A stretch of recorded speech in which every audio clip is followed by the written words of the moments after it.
कवितार शीर्षक ହେଉଛି ଈଶ୍ୱରଙ୍କ ଠିକଣା।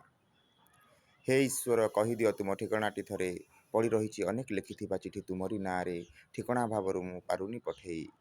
ରହୁଛ ବା ଯଦି ତୁମେ କେଉଁ ସହରରେ, କୁହ ଥରେ ତୁମର ଠିକଣା। ଜାଣିନି ମୁଁ ତୁମ ୱାର୍ଡ଼ କ୍ୱାର୍ଟର ନମ୍ବର କେତେ, ଯୋଗାଡ଼ କରି ରଖିଛି ଅନେକ ସାମଗ୍ରୀ ଯିବା ପାଇଁ ତୁମ ଘରକୁ ପହଣା। ହେ ଈଶ୍ୱର ଭେଟିବି ମୁଁ କିପରି ତୁମକୁ, କଞ୍ଚା ସଡ଼କରେ ଯିବି ନା ପିଚୁ ରାସ୍ତା ପରେ, ଜଳପଥରେ ଯିବି ନା ଆକାଶ ପଥରେ, କୁହ ଥରେ ତୁମର ଠିକଣା। କେଉଁ ପଥେ ଗଲେ ମୁଁ ଶୀଘ୍ର ପହଞ୍ଚିବି। ହେ ଈଶ୍ୱର ତୁମେ ପରା ରହୁଛ ମନ୍ଦିରରେ, ମସଜିଦରେ, ବିଭିନ୍ନ ସ୍ଥାନରେ ଯଥା ଚର୍ଚ୍ଚ ଗିର୍ଜା ଘରେ। ପାରୁନି ମୁଁ ବୁଝି, ଲୋକମାନେ ଡାକନ୍ତି ତୁମକୁ ବିଭିନ୍ନ ନାମରେ, କିନ୍ତୁ ସବୁକିଛି ବୁଝିଗଲା ପରେ ପାଇଲି ମୁଁ ତୁମର ଠିକଣା। ତୁମେ ପରା ଅନ୍ତର୍ଯ୍ୟାମୀ, ନିରାକାର, ଆଦି ଅନ୍ତ ଶୂନ୍ୟ, ରହ ସବୁ ସ୍ଥାନେ ପରା, ଆହେ ପରମ ବ୍ରହ୍ମ ନିରଞ୍ଜନ।